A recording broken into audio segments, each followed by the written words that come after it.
All right, for the last 3 days, I've been going through this insane process of working on my design curriculum. Um, when I started this whole project in like 2014 or 13, it was very clear to me that in addition to the classical stuff that's very important when you go back 500 years, 2,000 years to the primary sources of classical design, in addition to that whole piece, you need a modern piece of some sort because either someone else has done it and sort of made the classical stuff work in the modern context, or I would have to be the one to just do it myself. And I was looking for what that second piece might be then, if not me. And I quickly made the decision that there could be no other choice other than Steve Jobs and Apple. And they have to be the ones that would have to carry that weight of sort of making the classical be contemporary. So if Steve Jobs was going to be the lodestone for making design cool and relevant and applicable to modern context, then how was I going to, back in 2014, understand it? Because I've been a lifelong PC guy, and I've never ever had a Mac, never liked Macs. I was always like the nerd that would play with, circuits and stuff, and with boards, like computer boards, and expanding memory, and plugging in different monitors and like different gadgets and stuff. That was me for many, many years in my teens and 20s. And Apple is the opposite of that. Everything is in one box, and you can't really change it much. So I was never ever an Apple guy. But when I came to this place of having to chart a new design course, and I needed this contemporary piece and half that was going to make it complete, and Apple was in my mind going to be it, and Steve Jobs in particular was going to be it. How was I going to get that? Because he just died at that point a few years ago, right before then. And in fact, everyone was talking about how Apple was beginning to lose their way already. As I was coming to Steve Jobs, Apple was leaving his legacy behind in many ways. But that's my favorite space to be. I love to recover what's been lost. I love to champion what's been downtrodden. And I went all in on Apple. And I went all in on Steve Jobs, just as his legacy was dwindling and diminishing. And what I did was I bought the last iPhone that he had a hand in designing, iPhone 5. And I bought it the day before iPhone 6 came out. Usually, if you're buying something, you want to wait until the next item comes out. But I wanted to buy the last of the gold before it was changed for silver or for bronze. It had the soul of Steve Jobs in it. It had the aesthetic of Steve Jobs in it. And that old interface that's fading from people's memories now was so important to me because I grasped that was so classical in many ways, and it was unappreciated, and it was like spurned and despised by designers and professionals. The glossy, the reflective interface, the shadows, etc. So I have that phone still. And then I bought the MacBook Pro with the last version with Mac OS right before they changed that into the flat, modern, ugly version. And so I'm still using that Mac OS. It's called Mac OS Mavericks, and nothing works on it anymore. It's so old now that nothing is compatible with it anymore. But it still has the design. It still has the aesthetic. It's beautiful. I'm very proud of it still. But then how was I going to understand what the principles were in all these devices? What was baked into it? What was the soul that was injected into them? And there was no text. There still is no textbook for what is the Apple design. What is the Steve Jobsian understanding of beauty? And I've read the biographies since then. No one's really captured that still. Maybe we'll be the first ones down the line, because not only has no one sort of captured it, no one's grasped it, I think. And the old designers are all fired now. They've all left. They've all lost soul. They've all lost their heart. They're in different companies now. That old spirit is gone. It's dispersed.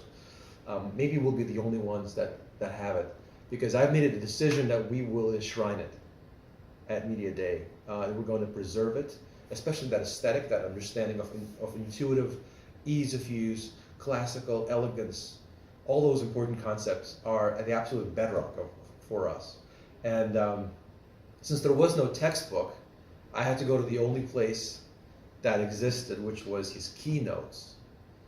And I literally, back in 2014, watched dozens of keynotes, one by one. I wasn't in an office yet. I would go to a coffee shop. I worked out of coffee shops back then. I would go to a coffee shop and I would watch, a bunch of keynotes for hours. Now in 2017 and 16, we were getting bigger. Actually, like incorporated on Thanksgiving Day of 2016, becoming a big boy company for the first time, becoming something more than like a one-man shop or two-man shop. So last year we had the first sort of core crew of 5-6 people, the skeleton crew, and I began to train people in this aesthetic, right, in this whole understanding. So the classical stuff, that was one half, complicated. How do you explain to someone what that is? And that I've covered before in these videos and cover it again. It's complicated, but that's one piece of that full understanding. The other piece is this Apple thing, is the Steve Jobs thing, and how do you explain to someone else what that is if you haven't written the book about it or whatever? And the only way I knew how was just to make them watch keynotes. Putting this curriculum together is very, very hard. It's been very difficult because it's the only one I know of in the world that is so specific in what it's teaching you, and you can't copy from somebody else. You have to really design it and create it from scratch, craft this whole thing from scratch, and you don't know what people will need when the time comes for the next step or for the next step on the next step. And especially, even more important, you don't know how you yourself came to those steps earlier on. Like I was just playing around back in the day. I was just throwing everything at the wall and seeing what sticks. And something did stick, but then I forgot the steps to get there along the way because I was more focused on getting to the next step than writing down everything I'm doing. So when it came a time to actually teaching somebody else, Deidre, Ian Baum, and Anna, right? It was a big challenge. How do you inject this perspective and make it defensible, make it comprehensive, make it make sense, and sort of it was not a very good curriculum. And I was getting better at it with every new person that was coming in. I was getting better and better. I was like adjusting, modifying. Okay, this is not working. For the classical, add this, remove this. For the Apple thing, maybe add this, remove that. But I was so busy with building. I made very, very, very few modifications. So the curriculum that I put together for myself in 2014 was largely what I was giving to these poor people a year ago, and it wasn't working as well as I was hoping. It wasn't inspiring them as much as I wanted to. It wasn't making sense of what is this approach to beauty, right? That is so important to us. And now we're up to employees plus interns, up to 13 people. It's absolutely incredible, and we have 5, maybe 6, at least 6 designers simultaneously in the pipeline of training. Whereas back a year ago, we had one person, and then that person did not like the curriculum, did not like the aesthetic at all, and they had to go. Then the second person came in, also a designer, intern, did not like the curriculum, did not enjoy it, and they wanted to become a programmer instead, and then they had to go anyway as well. So a lot of turnover the first year. It was very, very tough. Then Anna came in, and poor Anna, I made her go through the same sort of inept, inadequate, incompetent curriculum that I put together, and she really gave it more of a shot than they did, but it was very tough for her, and now she's learning how to be a programmer.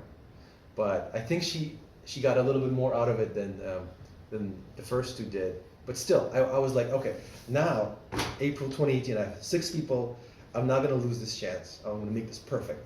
So like for the last 2 months, I've been putting together the classical part, and I've been working that out and really ironing out what books you're going to read on Plato and John Dee, etc. I mentioned that before. But now some of the more advanced students are in the end of that half, and now they're entering the Apple half. And I realize just how inept, inadequate that is now. And so I've been set on fixing and figuring out the perfect curriculum for the Apple style, for Steve Jobs, not in the way he thought of himself, not in the way people thought of him. It doesn't matter what anybody else thought, or even what he thought. Like, what was the thing itself, and what were its core principles? I've dumped the Apple curriculum that I had on the first advanced student, and he's been struggling already with it. It's not making sense as much as I thought it would, and I'm having flashbacks to how things didn't work out last year, and I've gone insane on fixing the Apple as part of the curriculum, and I forgot everything about what the keynotes were, what the next keynote was, and what everything was. So there's no easy way to go about it. You just have to watch all keynotes, and you not only I got lazy last time 3 years ago, 4 years ago. I skipped a lot of them. I skipped many of them, and this time I noticed these holes in my curriculum. I literally made it the choice to watch every one. So yesterday, and the day before, and the day before, I've been watching these keynotes from 1997 to 2012. It's an incredible amount of keynotes, and I can't even say I got through all of them. I'm literally watching 18 hours of keynotes every day. But this needed to be done. I had to rip the Band-Aid off, and I had to just redo the curriculum from scratch. I had to rewatch everything again. And I'm not making them watch, these 18 hours. I'm not just making, just a list of what to watch, and then they just watch it after me. Because a lot of it is not relevant. So not only am I watching these godforsaken keynotes, but I'm literally putting timestamps on all the important parts.